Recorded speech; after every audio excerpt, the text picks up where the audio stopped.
Hello everyone, welcome to Nihira Techiees. In this part, let's talk about directives in Angular. So இந்த டாபிக்ல நம்ம என்னெல்லாம் பார்க்க போறோம்னா what is directives, so directives ஓட types என்ன, ஃபைனலா எப்படி ஒரு custom directives வந்து கிரியேட் பண்றது, இதெல்லாம் நம்ம பார்க்க போறோம். First what is directivesங்கிறத பார்க்கறதுக்கு முன்னாடி ஒரு சின்ன எக்ஸாம்பிள் தான். நம்மள நிறைய பேர் பார்த்தீங்கன்னா directives கண்டிப்பா நம்ம யூஸ் பண்ணியிருப்போம். பட் ஆனால் நம்ம யூஸ் பண்றது directives அப்படிங்கிறது நமக்கு தெரியாது. ஸோ இந்த எக்ஸாம்பிள் ஒன்று பார்த்துக்கோங்க.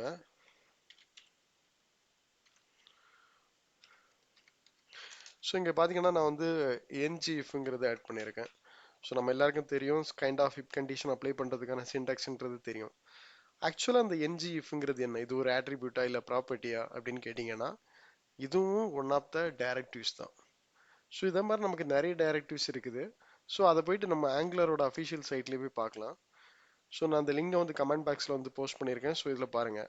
ஸோ டைரக்டிவ்ஸ்க்கு என்ன டெஃபினிஷன் சொல்கிறாங்கன்னா, directives are classes that can add additional behaviors to the elements in our Angular application. So element எதை மீன் பண்ணுறாங்கன்னா நம்மளோட அப்ளிகேஷன் யூஸ் பண்ணக்கூடிய HTML எலமெண்ட்ஸ் தான். ஸோ ஒரு கிளாஸ் யூஸ் பண்ணி நம்ம எக்ஸிஸ்டிங் பிஹேவியரை சேஞ்ச் பண்ணுறது, லைக் ஸ்டைல்ஸ் அப்டேட் பண்ணுறது. ஸோ இப்போ நம்ம ஃபாருங்கிற என்ஜி ஃபார் யூஸ் பண்ணோம். ஸோ என்ஜி ஃபார் என்ன பண்ணன்னு பார்த்தீங்கன்னா நமக்கு லூப் த்ரோ பண்ணி ஒரு மல்டிபிள் காம்போனன்ட்ஸ் கிரியேட் பண்ணி கொடுக்குறது. ஸோ இந்த மாதிரி ஆக்டிவிட்டிஸ் எல்லாமே பண்ணுறது டைரக்டிவ்ஸ் தான். ஸோ டைரக்டிவ்ஸ்க்கு 3 டைப்ஸ் கொடுத்துருக்காங்க. ஒன்று பார்த்தீங்கன்னா காம்போனன்ட்ஸ், நெக்ஸ்ட் ஒன் பார்த்தீங்கன்னா ஆட்ரிபியூட் டைரக்டிவ்ஸ், ஃபைனலாக பார்த்தீங்கன்னா ஸ்ட்ரக்சரல் டைரக்டிவ்ஸ். ஸோ காம்பனன்ட்ஸ் நம்ம எல்லாருக்குமே தெரியும், நம்ம அப்ளிகேஷனில் கம்ப்ளீட்டாக காம்பனன்ட்ஸ் எல்லாருமே யூஸ் பண்ணிட்டு இருக்கோம். ஆட்ரிபியூட் டைரக்டிவ்ஸ்னு நீங்கள் பார்த்தீங்கன்னா அதில் யூஸ் பண்ணுறது NG class, NG style, NG model.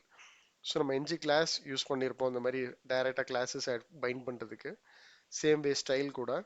So model நம்ம இந்த டேட்டா பைண்ட் பண்ணுற ஃபார்ம்ல இருந்து வேல்யூஸ் கெட் பண்ணுறதுக்கு இந்த மாதிரி சினாரியோஸ்ல எல்லாம் நம்ம யூஸ் பண்ணியிருக்கோம். ஸோ என்னன்னு பார்த்தீங்கன்னா இந்த ஸ்ட்ரக்சரல் டைரக்டிவ்ஸ். ஸோ இந்த ஸ்ட்ரக்சரல் டைரக்டிவ்ஸில் தான் நம்மளோட அந்த if for, so NG if, NG for, NG ஸ்விட்ச், ஸோ இந்த மாதிரி kind of looping statements and conditional statement, இது எல்லாமே பார்த்தீங்கன்னா இந்த மாதிரி ஸ்ட்ரக்சரல் டைரக்டிவ்ஸ்குள்ளே தான் வருது. சரிங்களா?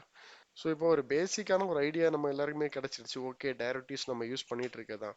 பட் எப்படி ஒரு கஸ்டமாட்டு ஒரு டைரக்டிவ்ஸ் கிரியேட் பண்ணுறது, நம்ம ஓன் கஸ்டம் டைரக்டிவ்ஸ் கிரியேட் பண்ணிட்டு அதை எப்படி ஒரு எலமெண்ட்டுக்கு அப்ளை பண்ணுறது, அதை நம்ம பார்க்கலாம். சரியா? ஸோ நியூ டெர்மினல் நான் ஓப்பன் பண்ணிட்டேன். ஸோ எல்லாத்துக்குமே நமக்கு பார்த்தீங்கன்னா சிஎல்ஐ கமாண்ட்ஸ் இருக்குது. ஸோ அந்த கமாண்ட்ஸ் தான் நான் இங்கேயும் யூஸ் பண்ண போகிறேன். ஸோ என்ஜி ஜென்ரேட்டுக்கு ஜி. ஃபைனலாக இப்போ நம்ம டைரக்டிவ்ஸ் கிரியேட் பண்ணுற போகிறோம். அதுக்கு ஷார்ட்கட் பார்த்தீங்கன்னா டி தான். ஸோ நெக்ஸ்ட் நான் டைரெக்டாக கிரியேட் பண்ணல. இப்போ சப்போஸ் நான் டைரெக்டாக கிரியேட் பண்ணிட்டேன்னா அது ஆட்டோமேட்டிக்காக அந்த ஆப்புங்கிற ஃபோல்டரில் போய் கிரியேட் ஆயிரும். ஸோ நமக்கு வந்து என்ன சொல்கிறதுக்கு ஏற்கனவே நிறைய காம்போனன்ட்ஸ் இருக்கும். இதை நம்ம வந்து தனியாக செப்பரேட் பண்ணி பார்க்கறது கொஞ்சம் கஷ்டம். ஸோ பார்த்தீங்கன்னா ஒரு ஃபோல்டர் வந்து போட்டிருக்கலாம். டைரக்ட் அப்படிங்கிற மாதிரி ஒரு ஃபோல்டர் போட்டிருக்கேன். ஸோ நம்ம கிரியேட் பண்ண போகிற டைரக்டிவ்ஸோட பேர் என்னன்னு பார்த்தீங்கன்னா font update. Okay, so enter press பண்ணிடலாம். இது கொஞ்சம் டைம் எடுக்கும். ஸோ ஃபைன், இப்போ பார்த்தீங்கன்னா நமக்கு வந்து டைரக்டிவ் வந்து கிரியேட் ஆயிடுச்சு. ஸோ இதில் பார்த்தீங்கன்னா 2 ஃபைல் நியூவாக ஆட் ஆயிருக்கு. ஒன்று பார்த்தீங்கன்னா spec file and directives. Spec, இந்த ஸ்பெக் ஃபைல்னா என்னன்ட்டு தெரியும் எல்லாருக்குமே, நமக்கு இந்த டெஸ்டிங்காக உள்ளது. ஸோ டைரக்டிவ்ஸ் இதான் நம்மளோட மெயின் ஃபைல். அப்புறம் பார்த்தீங்கன்னா மாடல் டாட் ஜேஎஸ்ல வந்து ஒரு சேஞ்ச் வந்து அப்டேட் ஆயிருக்கு. ஸோ மாடலில் பார்த்தீங்கன்னா ஃபாண்ட் அப்டேட் டைரக்டிவ்ஸ்ங்கிறது இம்போர்ட் ஆயிருக்கு. சரிங்களா? ஓகே, நம்மளோட மெயின் டைரக்டிவ்ஸ்குள்ளாடி போயிடலாம். ஸோ இதுதான் மெயின் டைரக்டிவ்ஸ். ஸோ இப்போ இதில் போயிட்டு நம்மளோட கஸ்டம் ஃபங்க்ஷனாலிட்டி வந்து நம்ம யூஸ் பண்ணிக்கலாம். ஸோ நம்ம யூஸ் பண்ண போகிற அந்த டைரக்டிவ்ஸோட நேம் என்னன்னா இந்த செலக்டரில் இருக்கக்கூடிய இந்த நேம் தான். சரிங்களா? ஸோ இதை நான் ஆப் காம்போனண்ட்டில் போயிட்டு இன்க்ளூட் பண்ணிடுறேன்.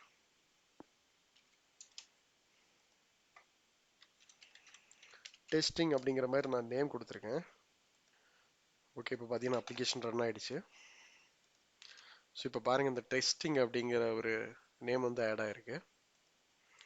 ஸோ இதில் நம்ம வந்து டைரக்டிவ்ஸ் அப்ளை பண்ணிட்டோம். ஸோ எந்த ஒரு சேஞ்சஸுமே ஆகலை.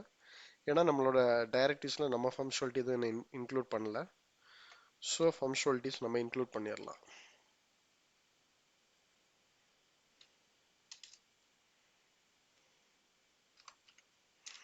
ஸோ இதில் போயிட்டு நான் எலமெண்ட் ரெஃபரன்ஸ் சொல்லிட்டு ஆட் பண்ணுறேன். ஸோ அப்புறம் பார்த்தீங்கன்னா இந்த கன்ஸ்ட்ரக்டரில் இதை வந்து இன்புட் ஆட் நம்ம பாஸ் பண்ணுறோம். ஸோ இங்கேயுமே அந்த எலமெண்ட் ரெஃப் வந்து யூஸ் பண்ணிக்கலாம். Okay fine. ஸோ இப்போ நம்ம கிரியேட் பண்ண ஆப்ஜெக்ட் அந்த EFங்கிற ஆப்ஜெக்ட்ல native element dot style dot colour equal to green.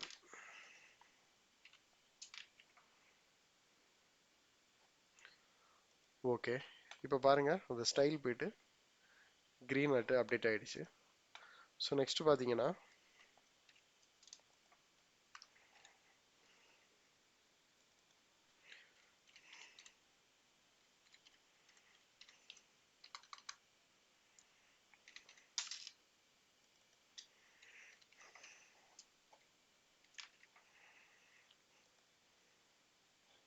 Font wait apply பண்ணியிருக்கோம், அது போல்டு, அதுவும் அப்டேட் ஆயிடுச்சு. ஓகே, இந்த மாதிரி தான் நீங்கள் பார்த்தீங்கன்னா நம்ம கஸ்டம் சேஞ்சஸ் வந்து பண்ணணும். ஸோ நீங்கள் நினைக்கலாம் இது வந்து ஸ்டைல்ஸ் தானே அப்டேட் பண்ணிட்டு இருக்கோம், இது ஒரு கிளாஸ் கிரியேட் பண்ணி கூட நம்ம ரெஃபரன்ஸ் கால் பண்ணியிருக்கலாம். பட் எஸ், இது கிளாஸ் மட்டும் இல்லை, இந்த மாதிரி வேற ஒரு ஆக்டிவிட்டீஸ்னா கூட நம்ம வந்து இதில் ஹேண்டில் பண்ணலாம். முக்கியமாக பாருங்க, நம்ம ஒரு கிளாஸ் யூஸ் பண்ணால் கூட அந்த கிளாஸ் எடுத்து பயன் பண்ணுவோம். இங்கே பார்த்தீங்கன்னா ஜஸ்ட் இந்த மாதிரி ஒரு என்ன நேமோ அந்த நேமை போயிட்டு ரெஃபர் பண்ணிக்கலாம்.